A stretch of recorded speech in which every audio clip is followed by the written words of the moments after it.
الحمدللہ رب العالمین والصلاة والسلام علی سید المرسلین وعلی آلہ وصحبہ اجمعین اما بعد فاعوذ باللہ من الشیطان الرجیم بسم اللہ الرحمن الرحیم۔ السلام علیکم ویورز، آپ دیکھ رہے ہیں پروگرام اسلام اور ایمان اور میں ہوں آپ کا ہوسٹ سید اسامہ بخاری۔ ناظرین کرام، آج کے پروگرام میں آپ کو خوش آمدید کہتے ہیں اور میں یہ بات فخریہ طور پہ کہہ سکتا ہوں کہ الحمدللہ ہم نے جس دین کا کلمہ پڑھا ہے اس نے کسی حوالے سے بھی ہمیں کسی پہلو میں بھی تشنا نہیں چھوڑا، محروم نہیں چھوڑا۔ اسلام نے زندگی کے ہر موڑ پر ہماری رہنمائی فرمائی ہے اور ہمارے لیے رول ماڈل جو ہیں ان کو متعین فرمایا اور ان کو ہمارے سامنے پیش کیا۔ اسلام نے چاہے انسان ایک عام شہری کی زندگی گزار رہا ہو، چاہے وہ انتظامی امور سنبھالتا ہو، چاہے وہ ریاست کا سربراہ ہو، حکمران ہو، اسلام نے اس کے حوالے سے بھی ہمیں پیرامیٹرز اور تعلیمات جو ہیں بڑی واضح اور کلیئر انداز میں بیان فرما دی۔ اور نبی کریم علیہ السلام کی ذات پاک ایسی ذات پاک ہے جو جامع کمالات ہے، لامتناہی کمالات کی حامل ہے۔ آپ کی ذات پاک میں ہر کسی کے لیے وہاں پہ رہنمائی موجود ہے۔ اسی لیے قرآن پاک نے فرمایا لَقَدْ كَانَ لَكُمْ فِي رَسُولِ اللَّهِ أُسْوَةٌ حَسَنَةٌ۔ آپ کی ذات پاک کو بہترین آئیڈیل، بہترین زندگی کے طور پر ہمارے سامنے پیش کیا۔ اور آپ کے اصحاب رسول جو ہیں خلفائے راشدین ہیں، ان کے حوالے سے آقا علیہ السلام نے فرمایا تھا علیکم بسنتی و سنت الخلفاء الراشدین المہدیین، تم پر لازم ہے کہ میری سنت کو پکڑو اور میری سنت کے ساتھ ساتھ میرے جو خلفاء راشدین ہیں ان کی سنت کو بھی تم نے لازم پکڑنا ہے۔ ان خلفاء میں سے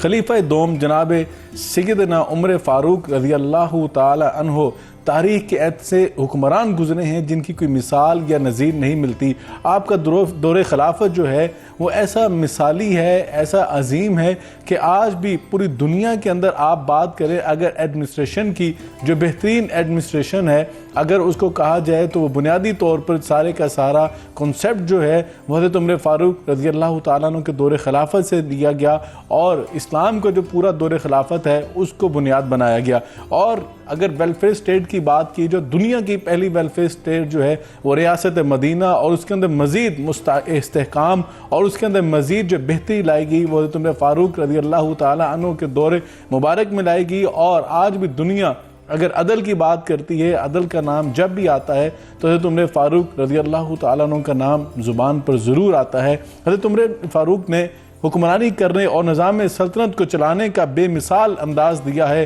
اپنے دور خلافت میں عدل و انصاف کا بہترین سسٹم قائم فرمایا۔ آپ کا دور خلافت قیامت تک آنے والے تمام حکمرانوں کے لیے مشعل راہ ہے۔ آپ نے جو اولیات جو ہیں، جن کو اولیات عمر کے نام سے مختلف بکس کے اندر مختلف پروگرامز، کانفرنس، سیمینارز میں سنتے رہتے ہیں، وہ اولیات ہیں جو کہ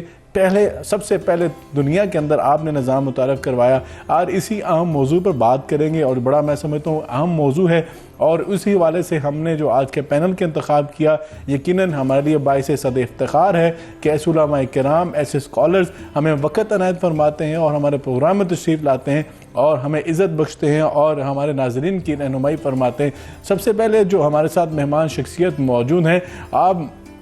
پاکستان نہیں بلکہ عالم اسلام کے افتخار ہیں، انتہائی معتبر علمی شخصیت ڈاکٹر علامہ سید ضیاء اللہ شاہ بخاری۔ آپ اتحاد امت کے داعی ہیں، ممبر ہیں اسلامی نظریاتی کونسل حکومت پاکستان کے، سربراہ ہیں متحدہ جمعیت اہل حدیث پاکستان کے۔ آپ کے ساتھ دوسری جو مہمان شخصیت ہمارے ساتھ آج موجود ہوں گے ڈاکٹر ملک اللہ بخش کلیار صاحب۔ آپ سفیر امن ہیں، آپ بھی ممبر ہیں اسلامی نظریاتی کونسل حکومت پاکستان کے۔ ان کے ساتھ سیرت اسکالر، انٹرنیشنل سیرت اسکالر ڈاکٹر طارق شریف زادہ صاحب۔ آپ خان کے نظام سے تعلق رکھتے ہیں اور خان کے نظام کے اندر رہتے ہوئے آپ نے معاشرے کی اصلاح کے لیے اپنا بھرپور کردار ادا کیا۔ تینوں مہمانوں کے ہم شکر گزار ہیں، خوش آمدید کہتے ہیں اور پروگرام کا باقاعدہ آغاز بھی کرتے ہیں۔ حضرت شاہ صاحب یہ فرمائیے گا کہ حضرت عمر فاروق رضی اللہ تعالیٰ عنہ کا جو دور خلافت ہے وہ آج میں سمجھتا ہوں آج نہیں بلکہ رہتی دنیا تک ایک مثال ہے، نمونہ ہے، آئیڈیل ایک ہمارے لیے ایک طرز زندگی ہمیں سمجھانے کے لیے اور حکمرانوں کے لیے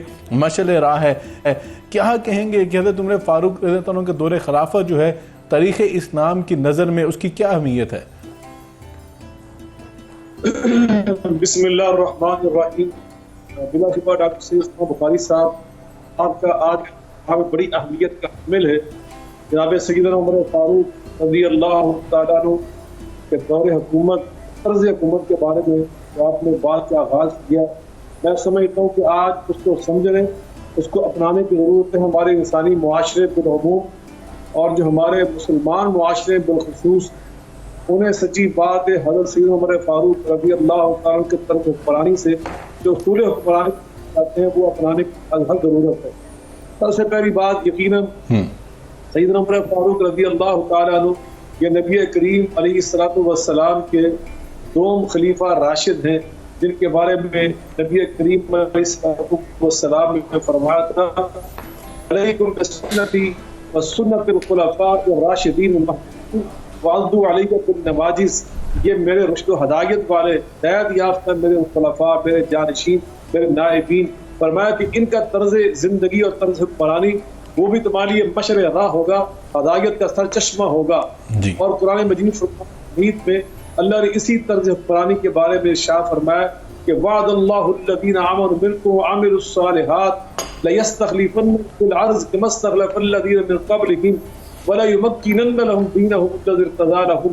وَلَيُبَدِّلَنَّهُم مِّن بَعْدِ خَوْفِهِمْ أَمْنًا يَعْبُدُونَنِي لَا يُشْرِكُونَ بِي شَيْئًا وَمَن كَفَرَ بَعْدَ ذَلِكَ فَأُولَٰئِكَ هُمُ الْفَاسِقُونَ. تو یقیناً اللہ تعالیٰ نے یہ وعدہ کر رکھا تھا اپنے صالح بندوں کے ساتھ، اور یہ وہ صالح بندے، یہ 5 نفوس قدسیہ، جناب صدیق اکبر، جناب عمر فاروق، جناب عثمان ذو النورین، جناب سیدنا حیدر قرطبی، سیدنا امام حسن، سیدنا عمر فاروق، سیدنا عثمان ذو النورین اور سیدنا جناب صدیق اکبر، یہ 5 خلفائے راشدین، یہ وہ ہستیاں جن کے بارے میں نبی کریم علیہ السلام نے فرمایا تھا زبان وحی اور زبان نبوت سے کہ خلافت النبوتی 30 سنۃ ثم یؤتی اللہ ملکہ لمن یشاء، کہ میری خلافت کا جو زمانہ اور دورانی ہے وہ 30 سال ہوگا. تو یقیناً حضرت عمر فاروق رضی اللہ تعالیٰ نے 5 خلفاء میں یہ دوسرے نمبر پہ ہیں اس لحاظ سے کہ ان کا تو دور حکمرانی ہے، یہ دوسرے نمبر پہ طویل ترین، سب سے زیادہ حضرت عثمان ذو النورین کا دور حکمرانی تھا اور سے طویل دورانیہ حضرت عمر فاروق رضی اللہ تعالیٰ عنہ کا تھا. اور آپ کے جو طرز حکمرانی ہے وہ ایسا ہے کہ اس کی وجہ آپ نے ایسے ایسے اسٹیپ اور ایسے ایسے اقدامات اٹھائے کہ جس کی بنا پر وہ آج بھی دنیا میں اولیات عمر، اول نمبروں پہ آنے والے آپ کے وہ اسٹیپ اور اقدام جس کی بنا پہ وہ اسی نام سے مشہور ہوئے تاریخ میں اور تمام تمدن کے اصولوں میں اولیات عمر. اور اس میں سب سے پہلے آپ نے جو بیت المال کا باضابطہ ایک مستحکم ادارہ قائم کیا، اور پھر اسی طرح آپ نے شفا خانے قائم کیے. معاشرے کے اندر تعلیم و تربیت کو عام کرنے کے لیے آپ نے تعلیم گاہیں قائم کی، اور وہاں پہ آپ نے معلمین وہ متعین فرمایا، ان کے وظائف، ان کی تنخواہیں آپ نے مقرر فرمائی، اور پھر ریاست کے نظم و نسق کو مزید مضبوط بنانے کے لیے انتظامیہ عدلیہ کے الگ الگ شعبے کر دیے، عدلیہ کو انصاف مہیا کرنے کا پابند بنایا، اور انتظامیہ کو جو قوانین ہیں ان کی تنفیذ کا اور معاشرے کے اندر اصلاح، یہ جتنے بھی ادارے ہوتے ہیں ایک معاشرتی سسٹم کو قائم کرنے کے لیے. بالکل شاہ صاحب، آپ نے بالکل بجا فرمایا کہ جو اولیات عمر ہیں وہ ہمارے لیے سچی بات ہے کہ مشعل راہ ہیں، صرف ہمارے لیے نہیں بلکہ حکمرانوں کے لیے. اور میں سمجھتا ہوں کہ اگر حکمران سے لے کر اگر انتظامی امور کے کسی بھی عہدے پر کوئی مسلمان بیٹھا ہوا ہے تو اس کے لیے بلکہ مسلمان انسانیت فائدہ اٹھا رہی ہے. آج عمر لاء کی بات وہاں کی جا رہی ہے جو غیر مسلم سٹیٹس ہیں، وہاں پہ عمر لاء کو فالو کیا جا رہا ہے. اور عدل و احتساب کی بات ہو، عدل و انصاف کی بات ہو تو حضرت عمر فاروق رضی اللہ تعالیٰ عنہ کو دور حکومت، دور خلافت جو ہے اس کے بطور مثال پیش کیا جاتا ہے. ڈاکٹر طارق شریف زادہ صاحب، اگر بات کی جائے حضرت عمر فاروق رضی اللہ تعالیٰ عنہ جو پہلا خطبہ ارشاد فرمایا بحیثیت خلیفہ، بحیثیت حکمران، جب آپ ممبر رسول پر تشریف لائے، اگر اس خطبے کو میں سمجھتا ہوں کہ اگر آج ہمارے انتظامی امور سنبھالنے والے تمام کلیدی عہدوں میں بیٹھنے والے لوگ جو ہیں اس خطبے کو پڑھیں زندگی میں ایک بار ضرور، تو میں نہیں سمجھتا کہ وہ اپنی اس منصب کے اوپر بیٹھتے ہوئے کسی بھی قسم کی کوتاہی برتیں گے اور کسی قسم کی میں سمجھتا ہوں کمزوری، سستی اور کہلی دکھائیں گے. وہ خطبہ کیا تھا اور اس خطبے کے الفاظ کیا تھے اور اس کے اندر امت مسلمہ اور پوری انسانیت کے لیے کیا پیغام تھا؟ بسم رب محمد کریم علیہ الصلوۃ والتسلیم. سب سے پہلے تو یاد آوری کا شکریہ، اور ہمیشہ کی طرح آج کی آپ کی بزم، بہت شکریہ. ہمیشہ کی طرح آج بھی آپ کی بزم جو ہے ایک ایسے اللہ کی برگزیدہ شخصیت جو ہے اس کے ذکر سے معطر ہے کہ جنہیں مراد رسول صلی اللہ علیہ وسلم کہہ کے پکارا جاتا ہے، اور جن کا شرف یہ ہے کہ امام قرطبی علیہ رحمہ یہ فرماتے ہیں کہ کسی شخص کے بارے میں اس کی قدر و منزلت دیکھنا ہو تو کہ اللہ کی نگاہ میں اس کا کیا مقام اور مرتبہ ہے، اس کے بارے میں رسول رحمت صلی اللہ علیہ وسلم کا جو فرمان ہے وہ دیکھا جائے کہ رسول رحمت کی نگاہ میں اس کی کیا قدر و منزلت ہے۔ اور پھر آپ فرماتے ہیں کہ اگر یہ دیکھنا ہو کہ رسول رحمت صلی اللہ علیہ وسلم کی نگاہ میں کسی کی کیا قدر و منزلت ہے تو وہ اہل بیت اطہار کی نگاہ میں اس شخص کی جو قدر و منزلت ہے اس سے اندازہ لگایا جائے کہ یہ شخص جو ہے وہ رسول رحمت صلی اللہ علیہ وسلم کی نگاہ میں اس کا کیا مقام ہے، اور پھر رسول رحمت سے ایک درجہ آگے جا کے خود رب تعالیٰ جو ہے اس کے ہاں اس شخص کا کیا مقام اور مرتبہ ہے۔ تو ہم دیکھتے ہیں کہ حضرت عمر فاروق کی شان یہ ہے کہ جو اہل بیت اطہار ہیں ان کے دل جو ہیں وہ بھی حضرت عمر فاروق رضی اللہ تعالیٰ عنہ کی محبت میں مہکتے ہوئے نظر آتے ہیں، اور خود سرکار دو عالم صلی اللہ علیہ وسلم کی پاکیزہ زندگی کے کسی گوشے پر آپ نظر ڈالیں، حضور کی زندگی کا کوئی منظرنامہ جو ہے اعلان نبوت کے بعد کا آپ دیکھیں تو اس کے اندر جناب عمر فاروق کے لیے خاص درجے کی محبت، شفقت، انسیت اور رسول رحمت کی وہی میں دلی زبان سے بشارتیں اور فضائل جو ہیں وہ بیان ہوتے ہوئے نظر آتے ہیں۔ آپ یہ دیکھیں کہ قرآن حکیم نے جو 3 بنیادی معیارات قائم کیے کسی شخص کے اللہ کے ساتھ قرب کے، ان میں جو پہلا مقام تھا سابقون الاولون والا، اگر اس کو معیار بنا کر دیکھا جائے تو اس میں بھی جناب عمر جو ہیں وہ 39ویں ہستی نظر آتی ہیں جنہیں دین رحمت کے اندر اللہ رب العزت نے پناہ عطا فرمائی، اس پاکیزہ دین کا حصہ بنایا، تو اس نسبت سے آپ اس شرف پر بھی ہمیں جو ہے وہ مزین نظر آتے ہیں اس خصوصیت کے ساتھ بھی، اور اس خاص فضیلت کی بنیاد پر جو اللہ کی طرف سے انعام کا وعدہ اس کے مستحق نظر آتے ہیں۔ پھر ہجرت ایک بہت بڑا نمایاں حوالہ ہے، اس کی نسبت اور تعلق سے بھی ہم دیکھتے ہیں کہ آپ کو یہ شرف حاصل ہوتا ہے کہ آپ اللہ کے رسول صلی اللہ علیہ وسلم کے فرمان پر آپ کی منشا کی ذیل میں جو ہے وہ اپنا گھر بار، اپنا تشخص، اپنا خانوادہ، سب کچھ، اپنا مال اسباب چھوڑ کر اللہ کی رستے میں ہجرت اختیار کرتے ہیں۔ اور پھر بدر کا مقام جو ہے اس کے اندر بھی ان کے لیے، اہل بدر کے لیے جو خاص درجے کی فضیلت اور محبت نظر آتی ہے، اللہ رب العزت کی نگاہ میں جو قدر و منزلت نظر آتی ہے، آپ اس کی بھی مستحق پاتے ہیں، مستحق ٹھہرتے ہیں، اور اس کے اندر بھی رسول رحمت صلی اللہ علیہ وسلم کے ساتھ شانہ بشانہ آپ کے فرمان کی روشنی میں آپ کی نگاہ اور آپ کی ابرو کے اشارے پر اپنی جان وارتے ہوئے نظر آتے ہیں۔ تو ایک فضیلتوں کا جہان ہے جو جناب عمر فاروق رضی اللہ تعالیٰ عنہ کی نسبت اور تعلق سے جب ہم ان کی سوانح کا مطالعہ کرنے جاتے ہیں تو ہمیں ان کی شخصیت کے اعتبار سے ہم تک پہنچتا ہے۔ آپ یہ دیکھیں کہ یہ وہ عظیم المرتبہ ہستی ہے جن کے بارے میں خود اصحاب رسول کا یہ معاملہ تھا، وہ یہ جانتے ہیں کہ میرے کریم رسول صلی اللہ علیہ وسلم کے ساتھ جب آپ چلتے تھے تو ایک بہت معروف واقعہ ہے کہ آپ اصحاب رسول کے ساتھ رسالت مآب صلی اللہ علیہ وسلم کی معیت میں سفر کر رہے ہیں، اور حضور دیکھتے ہیں کہ مدینہ کی گلیوں میں حضور کا سفر ہے، اور ہر گلی کے کونے کے اوپر حضور جب ایک قدم آگے نکل کر دیکھتے ہیں تو حضور مسکراتے ہیں، اور اصحاب نے حضور سے مسکرانے کا سبب پوچھا تو حضرت سرکار رسالت مآب صلی اللہ علیہ وسلم نے فرمایا کہ چونکہ ہمارے اس قافلے میں جو میرا گروہ جو میرے ساتھ اس وقت سفر میں ہے اس کے اندر عمر موجود ہے، تو عمر جس گلی سے گزرتا ہے، جس گلی کی طرف بڑھتا ہے، شیطان اس گلی اور اس راستے کو چھوڑ دیتا ہے۔ تو یہ وہ شرف والی ہستی ہے جس کے ذکر سے یقیناً میں سمجھتا ہوں کہ کیا خوبصورت فضائل آپ نے بیان کیے، اور یقیناً میں سمجھتا ہوں کہ تمہارے فاروق رضی اللہ تعالیٰ عنہ ہوں، دیگر اصحاب ہوں، اہل بیت اطہار ہوں، ان کے جب بندہ فضائل سنتا ہے یقیناً ایمان کو جلا ملتی ہے، ایمان کو تقویت ملتی ہے، تازگی آتی ہے، اور اسلام کے ساتھ جو وابستگی ہے اس کا جذبہ جو ہے میں سمجھتا ہوں عجیب پرعزم ہو جاتا ہے، اور اسلام کے ساتھ وابستگی جو ہے مزید مضبوط ہو جاتی ہے، اور ہمارے لیے یہ رول ماڈل بھی ہیں۔ ڈاکٹر کلیار صاحب بھی ہمارے ساتھ موجود ہیں۔ ڈاکٹر کلیار صاحب، آج اگر ہم بات کریں احتساب کی، اگر آج ہم بات کریں خود احتسابی کی، اگر بات کریں عدل و انصاف کی، تو سچی بات ہے کہ شرمندگی سے کہنا پڑتا ہے کہ ہمارا ریٹنگ میں جو ریٹ ہے، ہمارا نمبر جو ہے، وہ جب پورے دنیا کے ممالک کی بات کی جائے تو ہم نیچے سے کہا جائے تو فرسٹ پہلے نمبروں پہ ہم آتے ہیں۔ تو یہ افسوس کے ساتھ کہا جاتا ہے کہ اسلامی معاشرہ کے علمائے اور ساتھ عدل و انصاف کا حال یہ ہو کہ نام لیوا ہم عمر فاروق کے ہوں، نام لیوا ہم اصحاب کے ہوں، اہل بیت اطہار کے ہوں، تو اندازہ ہمارا اس بات سے لگا لیجئے کہ ہم احتساب کے اندر کہاں کھڑے ہیں۔ حضرت عمر فاروق رضی اللہ تعالیٰ نے تو خود کو اپنے آپ کو احتساب کے لیے پیش کیا، اور ان کی جو زندگی یہ سنانے کا اور بیان کرنے کا مقصد یہ ہے کہ آپ کی زندگی سے سیکھا جائے۔ تو احتساب کی کمی کیوں نظر آتی ہے؟ ایمان کی کمزوری ہے یا ہمارا رشتہ ان اصحاب کے ساتھ کمزور ہوا ہے؟ جی بہت شکریہ ڈاکٹر اسامہ بخاری صاحب، آپ نے آج ہمیں ایک اہم موضوع پر، ایک اہم شخصیت کی ذات پر گفتگو کرنے کے لیے ہمیں موقع دیا. اور مجھ سے پہلے پیر سید ضیاء اللہ شاہ صاحب بخاری نے قرآن مجید فرقان حمید کی روشنی میں سیرت فاروق اعظم کے حوالے سے بہت خوبصورت باتیں کی. تو جیسا کہ آپ نے خود فرمایا کہ عادل فاروقی کے حوالے سے اگر ہم بات کریں تو آپ رضی اللہ تعالی عنہ کی جو سیرت طیبہ ہے اور حیات کا ہر پہلو، خواہ آپ شہادت کے پہلو سے دیکھیں، خلافت کے پہلو سے دیکھیں، علم و قضاء کے حوالے سے دیکھیں، طب و حکمت کے حوالے سے دیکھیں، یہ تمام حوالے جو ہیں وہ ملت اسلامیہ کے لیے قابل فخر اور قابل تقلید ہیں.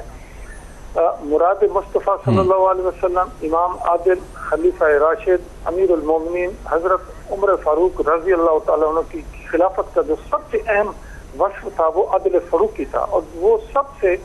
نمایاں وصف تھا جو عدل انصاف. آپ کے دور میں آپ نے دیکھا کہ شاہ و گدا، امیر غریب سب کے لیے یکساں ایک مساوی قانون تھا، اور وہ اس کے دائرے میں تمام مسلم غیر مسلم تمام آتے تھے. آپ دیکھیں کہ عدل فاروقی کے کئی مشہور واقعات ہیں جن کی ہم مثالیں دے سکتے ہیں. کہ ایک دفعہ آپ خود مدعا علیہ کی حیثیت سے قاضی حضرت زید بن ثابت رضی اللہ تعالیٰ عنہ کی عدالت میں پیش ہوئے. جب قاضی نے آپ کو ایک اچھی جگہ پر، نمایاں جگہ پر بٹھانے کے لیے کہا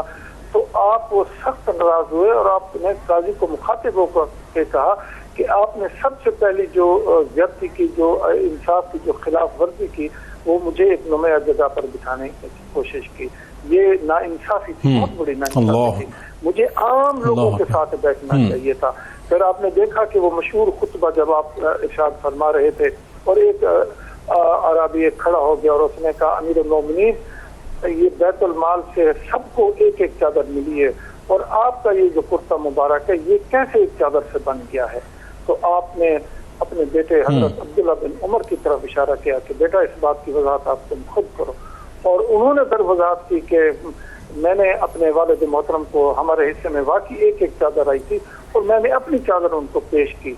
تو دیکھیں کہ عدل فاروقی، جس طرح آپ نے کہا نا آج کا جو معاشرہ ہمارا ہے وہ کیوں وہ پرامن نہیں ہے، پرسکون نہیں ہے، یا ہمارے اندر وہ تقاضے یا وہ عدل کی وہ چیزیں نہیں ہیں. اب آپ دیکھیں جو اسکینڈینیوین کنٹری ہے نا، وہاں عمر لا کے نام سے قوانین کا نفاذ ہو چکا ہے اور وہ ان پر عمل کر رہے ہیں. وہ جو فلاحی ریاست کی جتنی اصلاحات فاروق اعظم نے شروع کی تھی، جن کا ذکر آپ نے اولین اولیات عمر میں آپ نے ذکر فرمایا، تو وہ تقریباً 70 کے قریب بعض علماء کرام نے لکھی ہیں کہ وہ ایسی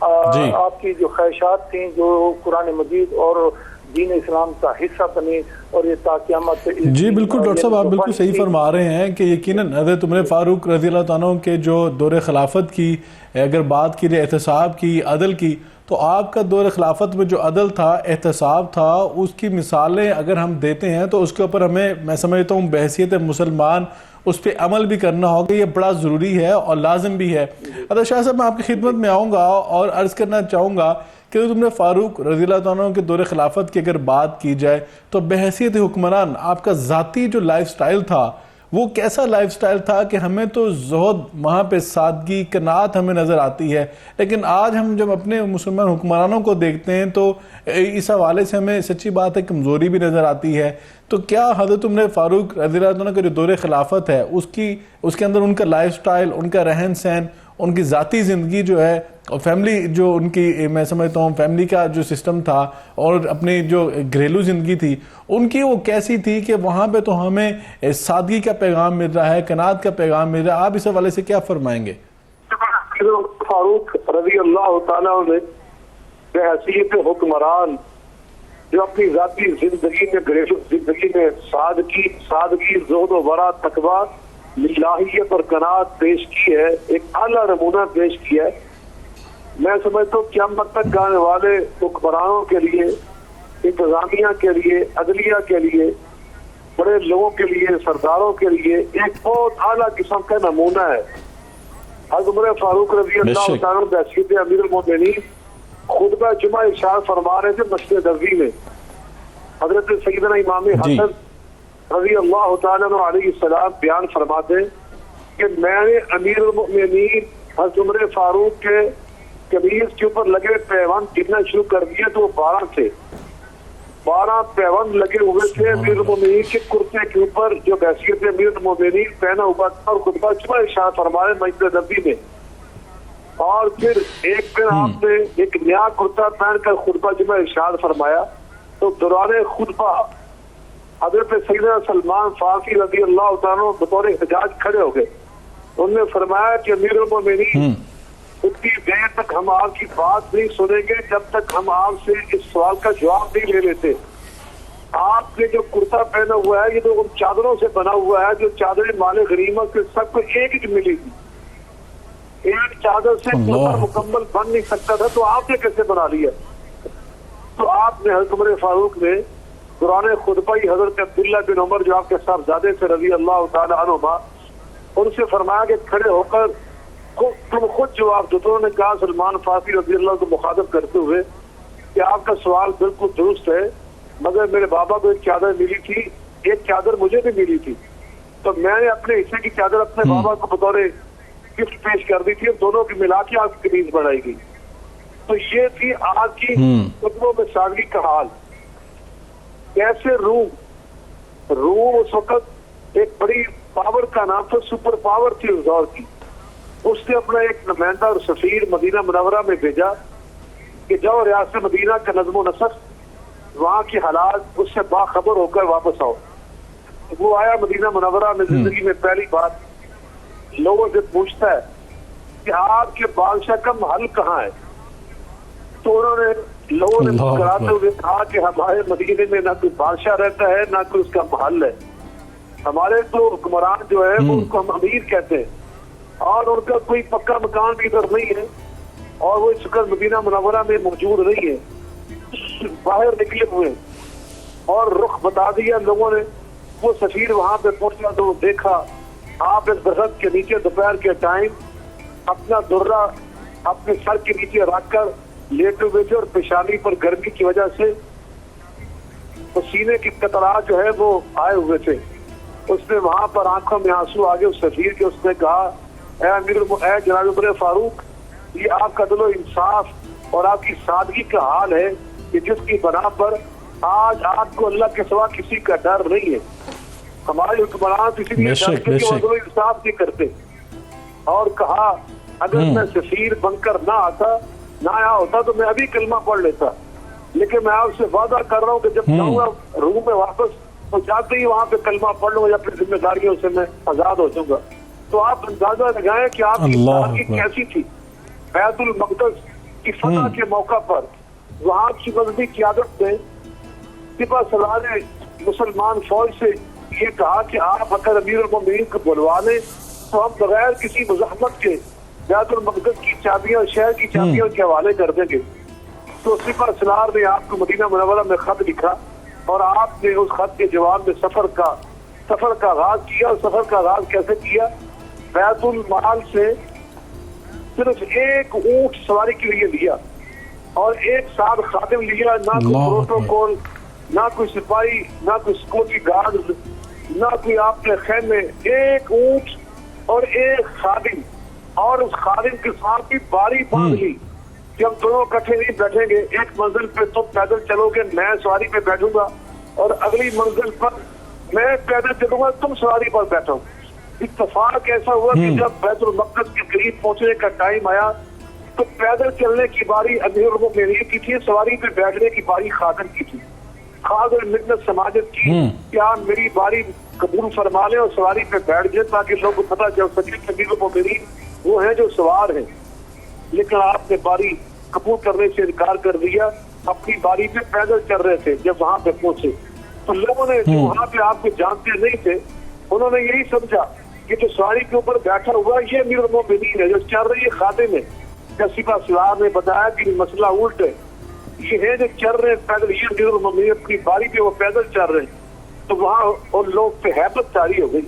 تو یقیناً جو آپ کی سادگی تھی اللہ نے ہیبت رکھی تھی. بالکل شاہ صاحب, آپ نے بالکل بجا فرمایا کہ یقیناً یہی وجہ تھی نا کہ 22 لاکھ مربع میل کا جو حکمران تھا کہ اس کے دل میں اگر کسی کا ڈر اور خوف نہیں تھا اللہ کے سوا, تو اس کی وجہ یہی تھی کہ ان کا کریکٹر صاف تھا، ان کا کریکٹر پتہ تھا، وہ جس طرح میں سمجھتا ہوں کہ رعایا کے حقوق کا خیال رکھتے تھے اور اپنی ذات کو ہمیشہ ان کی خدمت میں مصروف عمل رکھتے تھے، اس کی وجہ یہ تھی کہ اللہ نے آپ کو اتنا اعزاز عطا فرمایا کہ آپ کی سلطنت میں سورج کبھی غروب نہیں ہوتا تھا۔ لوگ آج جو کہتے ہیں کہ اسلام تلوار کے زور پہ پھیلا، ان کے لیے کتنا بڑا میسیج ہے کہ اپنے خادم کو جو ہے بیت المقدس میں داخل ہوتے ہوئے، فلسطین میں داخل ہوتے ہوئے بیت المقدس کی چابیاں لیتے ہوئے، جس طرح آپ نے بڑا خوبصورت نقشہ کھینچا کہ کس طرح اس کو سواری کے پر بٹھائے رکھا اور خود ساتھ چلتے رہے۔ ناظرین کرام، یہاں پہ ٹائم اور شارٹ بریک کا، بریک کے بعد آتے ہیں اپنے مہمانوں سے اس موضوع کے حوالے سے مزید جاننے کی کوشش کریں گے کہ حضرت عمر فاروق نے وہ عملی اقدامات کیا کیے جو انقلاب لے آئے، اور ایسے انقلاب لے کر آئے کہ آج دنیا جو ہے حضرت عمر فاروق کے عدل کی بات کرتی ہے، آپ کی ایڈمنسٹریشن کی بات کرتی ہے، آپ کی ویلفیئر اسٹیٹ کی بات کرتی ہے۔ یہاں پہ بریک کا ٹائم ہوتا ہے، بریک کے بعد آ کے علماء کرام سے مزید جانتے ہیں۔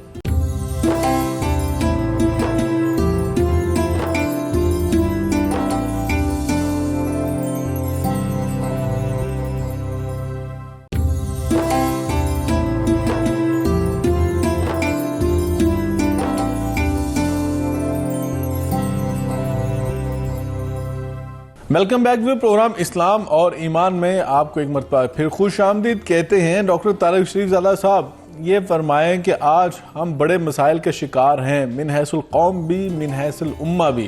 ان مسائل میں ایک بڑا مسئلہ یہ ہے کہ ہماری جو شہری آبادیاں ہیں وہ بڑی کنجسٹڈ ہوتی جا رہی ہیں، آبادی بہت زیادہ بڑھتی جا رہی ہے، اور اگر بات کریں ایڈمنسٹریشن کی، ہم نئے شہر آباد کرنے کی بجائے جو نئے شہر آباد کرنے چاہیے تھے اس جگہ پر جو بنجر زمین تھی، جو سبزے والی جگہ نہیں تھی، جہاں پہ باغات نہیں تھے، کھیت نہیں تھے، لیکن آج اگر ہم اپنے ملک عزیز کی بات بھی کریں تو افسوس کے ساتھ کہنا پڑتا ہے ہم پھلدار درخت کاٹ دیتے ہیں، ہم جو کھیتیاں جو ہمیں اناج دیتی ہیں، فصلیں دیتی ہیں، ان کو کاٹ کر ہم وہاں پہ ٹاؤنز بنا رہے ہیں، کالونیز بنا رہے ہیں، ہاؤسنگ سوسائٹیز بنا رہے ہیں، اور میں سمجھتا ہوں کہ یہ اس قدر اس کے بھیانک نتائج ہوں گے کہ چند سالوں بعد ایک زرعی ملک جو ہے، جو اپنی زرعی پہچان رکھتا ہے، جس کا ابھی سے حال یہ ہے کہ گندم لینے کے لیے یہ ہمیں کتاروں میں لگنا پڑتا ہے، آٹا لینے کے لیے کتاروں میں لگنا پڑتا ہے، یہ نہ ہو کہ 10-15 سال بعد ہمیں سبزیاں فروٹ جو ہیں یہ بھی کتاروں میں لگ کے لینے پڑیں اور دنیا سے امپورٹ کرنے پڑیں۔ لیکن حضرت عمر فاروق رضی اللہ تعالیٰ عنہ نے جو کنسیپٹ دیا تھا نئے شہر آباد کرنے کا، آج آپ دیکھیں بڑے شہروں کے اندر امن و امان کی کیا صورتحال ہے، تو ہمیں اسے سیکھنے کی ضرورت نہیں ہے کہ ہمیں جو نئے شہر وہاں پہ آباد کرنے چاہیے جہاں پہ آبادی نہیں ہے، جہاں پہ بنجر زمین پڑی ہوئی ہے۔ جی بے شک آپ نے بڑی صحیح اور بروقت جو ہے اس موضوع کی طرف اور اس مسئلے کی طرف ہماری نشاندہی کر کے ہماری رہنمائی کی کوشش کی۔ حضرت عمر فاروق رضی اللہ تعالیٰ عنہ کی شخصیت جو ہے وہ جہاں پر حریت اسلام کے حوالے سے ایک استعارے کے طور پر جانی اور مانی جاتی ہے، وہیں پر